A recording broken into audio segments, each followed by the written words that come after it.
চলো আমাদের সোনা ছেলে আর মিঠাইয়ের পড়াশোনা হবে। তোমাদের শরীরের পরিচয় দিতে হবে। তোমাদের শরীরে আমি একটা একটা করে জিনিসে হাত দেবো, তোমরা সেইগুলোর নাম বলবে।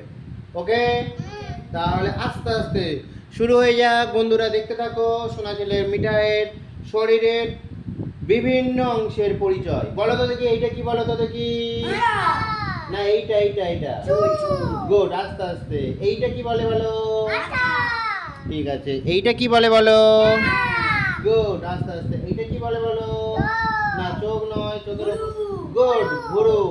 এইটা কি বলে বলো। এইটা কি বলে বলো। গুড, এইটা কি বলে বলো। এইটা কি বলে বলো। গুড, এইটা কি বলে। গুড, এইটা কি বলা হয়। বুক। এইটা দাঁড়াও, ওখানে বসো, উঠবে না।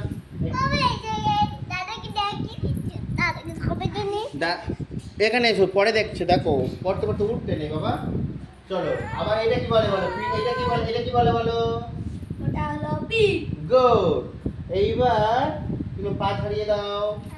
এইটা কি বলে বলো। গুড, এইটা কি বলে বলো বাবু। গুড, এই আঙুলের এই সাদা অংশটা কি বলা হয়।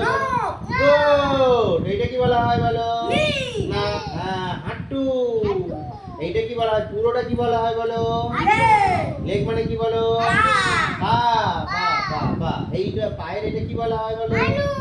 গুড, এই পায়ের আঙুলের এটা কি বলা হয় বলো। গুড, খুব সুন্দর বলেছে। এইটা কি বলা হয় বলো, পায়ের এই নিচের অংশটাকে। গুড, এই হাতের এই নিচের অংশটাকে কি বলা হয়। গুড, বাহ, তোমরা খুব সুন্দর পড়াশোনা করেছো, খুব সুন্দরভাবে বলতে পেরেছো। তোমাদের দুজনকে 10-এ 10 পেয়েছো। এখানে বলো, তুমি এবার কি বলতে হবে বলো বন্ধুদের। লাইক আর কমেন্ট বলো, এইখানে বলতে হবে বলো। বলো বলো। আমি জিতছি, আমি